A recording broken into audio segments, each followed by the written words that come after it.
Hi, it's Mitch from Hard Intentions YouTube channel. We also have HARDINTENTIONS.com.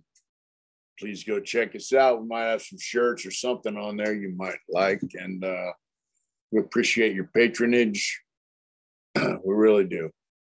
I was just thinking, as far as my website goes, we offer some stuff that I created while I was in prison, artwork, T-shirts, which have my artwork on them, all original stuff.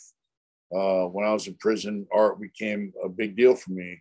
And I got into art through tattooing. I went from, being able to tattoo patterns. When I first went to prison, guys had these binders full of tattoo patterns. And guys collect them, Xerox copy them. And, the cops would bust you, they take your binder full of patterns. And if you're lucky, you had a second binder somewhere, but I thought, if I'm going to call myself a tattoo artist, I want to learn how to be an artist. So I started getting into tattooing and drawing up my own patterns, and then got into, drawing, painting, etc., which led to some of the products I have on my website. But, there was a guy in there I thought was a pretty awesome tattoo artist. He did a little tattoo work on me, and that was a scam for him, though, really. He was a good tattoo artist. He was a good artist, too. He could draw some pretty neat shit. And I noticed he had these little tricks and of the trade, with pilot razor point pens, felt markers, pencils. He was good. He was good. He could do some cool stuff. But he was a dope fiend, and he was a scam artist. Part of his scam was like, I'll tattoo on you. He did the same fucking tattoo on tons of people, like lions. They had the chick with a cowboy hat. He had a repertoire of patterns that he would use on people. I was a little different. I got Gollum and some other stuff tattooed on me. But he got in a lot of trouble. He started tattooing on guys like, hey, I'll sleeve you down. Right. And then, he liked drugs. So guys would kick him down a little speed. He'd start the tattoo work. He wouldn't finish it. He'd leave him hanging. And, he'd always want more and more drugs. So guys would just feed him drugs, get the tattoo work. The guys that had finished tattoo work by this guy were guys that had access to, the drug sack. And, I wasn't that guy. I wasn't going to keep paying and paying and paying. So a lot of guys had unfinished work by this dude, and then, he ended up getting smashed around a few times in different prisons. I heard about him in other prisons, but, I seen him get smashed because he would drag guys out, drag it on and on and on, keep trying to work somebody for some tattoo work. And then, you'd see the guy walking around with unfinished work by the same guy. And tattoo artists in prison are known by their style of work. And so, it ruined this guy's career. He ended up having to lock up. He ended up in Mule Creek, I heard years later, PC'd up over his drug habit. But he was a scammer. Then there were other guys that would scam you, they had access to, they were clerks, some of them, so which meant they had access to, like when you get a disciplinary action taken against you, that's a 115. It's called a 115. You get a write-up, and so for me, I was a lifer. I didn't give a fuck, especially when they decided they weren't going to let any of us out. I was like, I don't give a fuck about a write-up. Fuck you, fuck you, cop. That was my mentality. But the guys that were going home, they get a write-up. They lose 30 days, 50 days, 180 days. It got worse and worse and worse as time went on. I think staff realized, hey, these guys don't care about no 45 days, good time credits. Back in the day, if you killed somebody, the most they could do to you was take 45 days good time and give you 3 or 4 year shoe term. So you sat in the hole for 3 or 4 years, you got back out of the main line, and you got your good time, even if you're in a shoe unit, because, you know, it's for good behavior, and you're in the shoe, you're acting good. You're locked up in your cell most of the day. You get yard for a few hours every other day, whatever. So they started realizing, we got to increase the punishment for these 115, so that they got up to like 180 days. And then murder became like, you lose a whole year's good time. But, and so they had clerks that worked with some of your shit, 115 clerks, housing unit clerks, and so I know some guys who got a 115 for some shit, and they lost like 90 days good time, 120 days good time, something like that. And they told this clerk, hey, what's up? And he's like, yeah, I can fix that. I can get your good time back and this and that, right? And they paid the dude $50 worth of drugs, crank to squash that good time loss so they could go home on time. And the guy didn't do it. He was scamming people. And he was used to scamming lames, right? Like lames that would just be like, they just take it. Like, all right, I paid this guy $50 for, to get rid of that 115 so I could go home, or so when I go in front of the board, they won't see that 115. They burn him, because he was a clerk. He did work in that program office. And, it's just like, they'll just be like, they just take it, Then eventually, he ran into somebody that wasn't going to take it.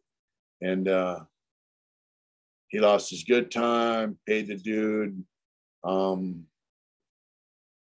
the guy's like, yeah. So he's like, yeah. He never got his good time credits back. He never, it did go through, and he had to do his time. He did that loss of good time. So he was mad. He was mad a fucking about it. He was in a bike club, and he was just a pissed off motherfucker. And he told somebody when he went home, hey, handle that shit, right? And so a few months later, there were some fucking dope fiends that were in debt. And, they stabbed that dude. They gave him a shot of dope. When he stuck the needle in his arm, he squat down over the toilet shooting dope. As soon as he slammed that dope, he stuck a knife in his fucking neck, and I heard his head rolled backwards, just hanging by a little bit of meat there, in his spinal cord. They almost cut his head off. And, obviously he died while he was rushing after shooting a shot at crank. And so he lost his life for lying to somebody over a $50 shot of dope. I can make sure that you go home on time, right, for a $50 shot of dope. And that $50 shot of dope, in the end, even though the guy that gave him that $50 shot of dope is not the guy who killed him or even had it done, that $50 shot of dope cost him his life. So he was scamming the wrong motherfucker. So my point is, like, you can get through life scamming and shamming and faking and shaking, but it's not something I ever cared to get into. I saw it, and I had opportunity, like I used to sling dope in prison. I used to do illegal stuff, and lames would give me $100 bill, and I'd be like, I'll be back. I'll be back in 20 minutes with your shit. Maybe they lived across the hallway, and I had to wait for an unlock. Like every half hour, they would do an inline, an outline. So I would get their money and be like, I'll be back in 20 minutes, half hour with your shit. Next unlock, I'll be back with your shit. And these dudes are lames. They're not going to bust a grape. I could have burnt them for that $100. And trust me, in the 80s, $100 in prison was a lot of money. A Cadillac draw, maximum canteen draw was $100 back then. But I never did. That's not the way I was raised. You know, the guys I grew up around that were motorcycle outlaws. Yeah, one big thing was, you know, you don't burn people. Don't burn people. That was a thing they always put in my head. Don't fucking burn people. It's not right. So, you know, but I had plenty of opportunities to do that. And I remember several occasions, you know, I would pop in a half hour later and give them their shit. And I think some of these dudes, like I said, they're lames, you know, but my thing was always, you know, build them, don't break them. Right. And so these dudes I think they were more happier that they didn't get burnt, right? That they trusted somebody, they gave them their money. Back then, everything was cash and carry. There was no mail outs and shit. You know, they were happy that they had what they wanted in their hand, whether it was, you know, crank or weed or whatever. They were happy that they got what they wanted, and they got a handshake and a smile and a right on and see you later from somebody that you know. To me, I never thought of myself as just another motherfucker. You know, I'm just an everyday average motherfucker, right? Like that song says. But to them, I was the guy. I was a kid back then. But when they were kids, I was the guy with the shit. I was the guy, you know? And so for me to come back and give them the shit and put it in their hand and say, hey, have a good time, brother. Thank you. Guess what? They always came back. When they got some more money, they'd come back, you know? And they felt good, you know, more about not getting burned than they did just being able to party, you know, have a good time. So, and I felt good about doing that for them, you know, because like I say, you make them, don't break them. Scam artists in the end always get their shit. They always get what they got coming. Just remember that, you know, you have an opportunity to burn someone or do them right. And you burn them, you're going to burn them one time. And that's it. You do them right, you know what? You're going to continue doing business with them. They're going to continue giving you their money for whatever it is you're doing with them. And they're going to reach out like, hey, I like you. You're a good motherfucker.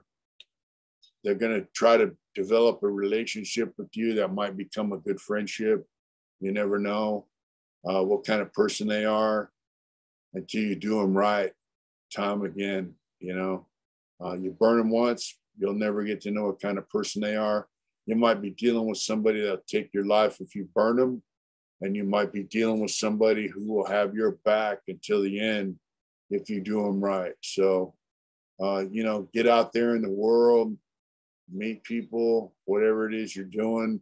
You know, if you're doing the illegal activity, I encourage you to back the fuck up out of it, because prison might be on the horizon for you. And if you're doing real shit, like if you're at work or, you know, a righteous job or whatever in your everyday life, just treat people right. Don't scam them. Don't work them out of their shit. You meet somebody that has a lot of stuff, fuck it. Just act like he's a poor, broke ass pauper and see how he treats you later on in life, you know, because people that have things, they're just regular dudes that somehow came up, and they like to be treated like regular people. And in the end, that's all we really are. We're all the same. We're all just regular motherfuckers trying to get through this thing they call life. And, you know, we don't like being scammed. We don't like being fucked around. And you know, me personally, when I meet someone who says, who does what they say they will do, I dig it. I appreciate it. And that person always has a spot with me, and I will be there for them. And so if you run into somebody like that, and you do them right, just recognize the kind of person you're dealing with.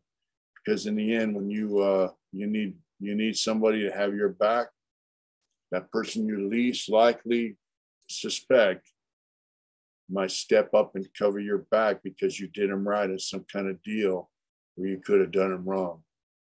Doing people wrong, scamming people, that's not good shit. It leads to a bitter end, trust me. So get out there, do shit right, and do it hard. Thank you. You guys have a good evening or day.